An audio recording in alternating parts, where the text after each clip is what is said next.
একটা সময় আমার হাতে টাকা ছিল, কিন্তু টাকাগুলো কিভাবে যে খরচ হয়ে গেল তা বুঝে ওঠার আগেই এখন আমি দেখি আমার কাছে আর বিশেষ তেমন কোনো টাকাই নেই।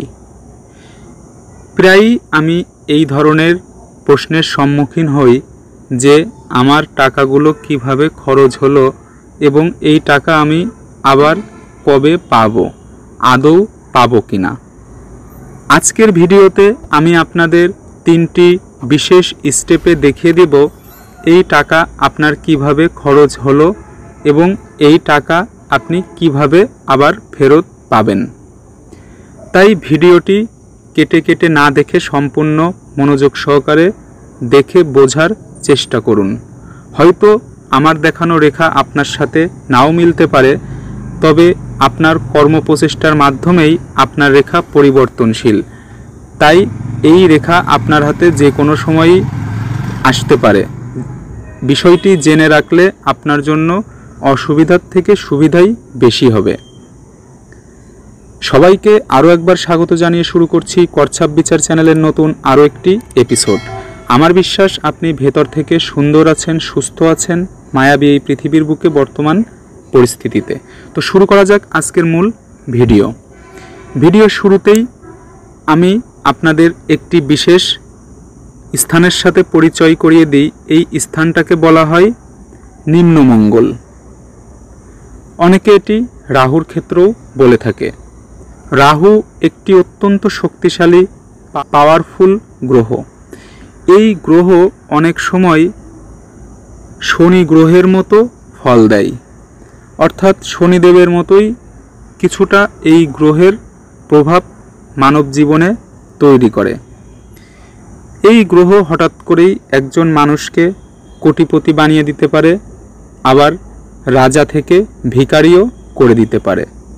কিভাবে বুঝবেন আপনার এই গ্রহ ভালো অবস্থায় আছে কিনা?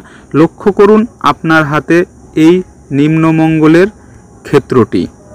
এই নিম্নমঙ্গলের যে ক্ষেত্রটি রয়েছে, এই ক্ষেত্রে যদি আয়ুরেখাকে কেটে কোনো রেখা আড়াআড়ি বেরিয়ে যায়, একাধিক রেখা আড়াআড়ি এভাবে বেরিয়ে আয়ুরেখাকে ছেদ করে ঊর্ধ্বমুখী হয়, তাহলে জানবেন আপনার জমানো টাকা খরচ হতে চলেছে। এবং এই রেখা যত বেশি থাকবে ততই আপনি বিভিন্ন ধরনের ঝুট ঝামেলায় নিজেকে জড়িয়ে ফেলবেন। কখন কিভাবে জড়িয়ে যাবেন আপনি নিজেও টের পাবেন না। এই রেখা এতটাই একজন জাত ব্যক্তির উপরে প্রভাব সৃষ্টি করে যে তার হওয়া কাজগুলো হয় না। হয়তো তার এক বন্ধু বলেছে একটু পরেই সে টাকা দিবে, অমুক জায়গায় দেখা করতে সে গেল, সব কিছুই স্বাভাবিক আছে, বন্ধুর সাথে যোগাযোগও হয়েছে, কিন্তু একদম শেষ মুহূর্তে বন্ধুটি বলল আমি আজকে আসতে পারছি না। এই রকম হওয়া বিভিন্ন টাইপের কাজ আপনার হবে না যদি রাহু রেখা এভাবে আপনার আয়ুরেখাকে ছেদ করে চলে যায়।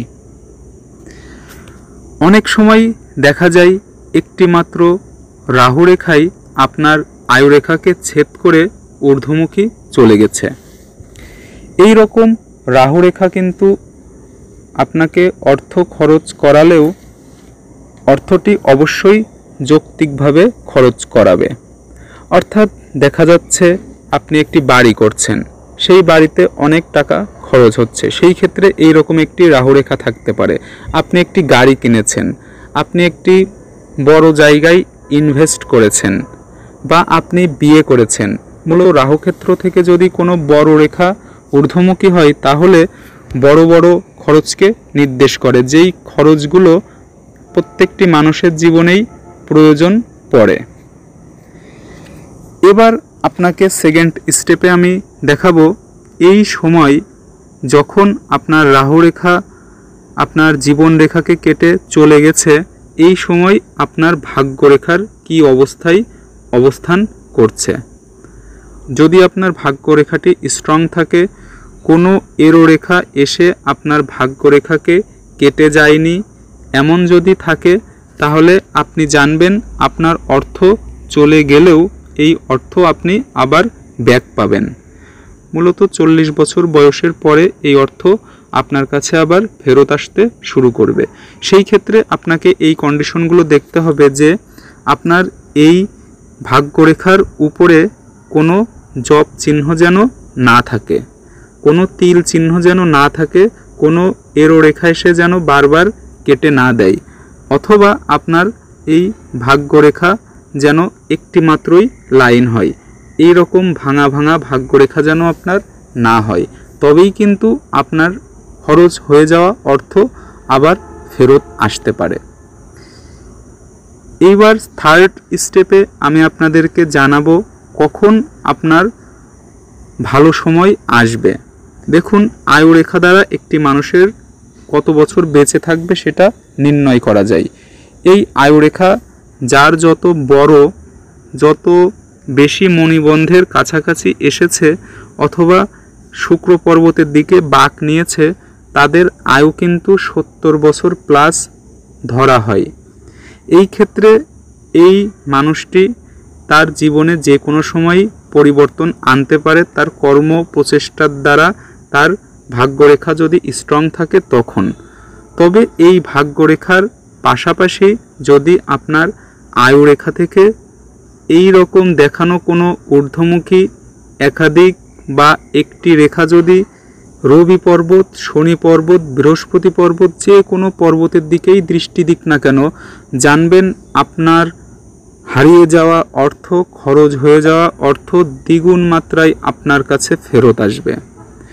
সেই ক্ষেত্রে আপনাকে যেটি করতে হবে, আয়ু রেখা থেকে এই ঊর্ধ্বমুখী রেখার বয়স নির্ণয় করা জানতে হবে। কিভাবে আয়ু রেখা থেকে বয়স নির্ণয় করা যায় এই নিয়ে আমার পূর্বে একটি ভিডিও করা আছে, চাইলে আপনি প্লেলিস্টে গিয়ে সেই ভিডিওটি একবার দেখে নিতে পারেন। এর পরবর্তীতে শেষমেশ যে কথাটি না বললেই নয়, এই রেখাগুলো থাকার পরে আপনার গুরুত্বপূর্ণ হলো আপনার হাতে যে 9টি গ্রহ রয়েছে, এই 9টি গ্রহের যে পর্বত রয়েছে সেই পর্বত অবশ্যই শুভ অবস্থায় থাকতে হবে। যদি একাধিক পর্ব পীড়িত অবস্থায় থাকে তাহলে কিন্তু আমার দেখানো চিত্রের মতো আপনি ফলাফল নাও পেতে পারেন। আর সবশেষে একটি কথা না বললেই নয়, আপনি নিজেই পারেন আপনার ভাগ্যকে পরিবর্তন করতে। সেটা একমাত্র আপনার পরিকল্পিত কর্মফল দ্বারাই সেটি সম্ভব।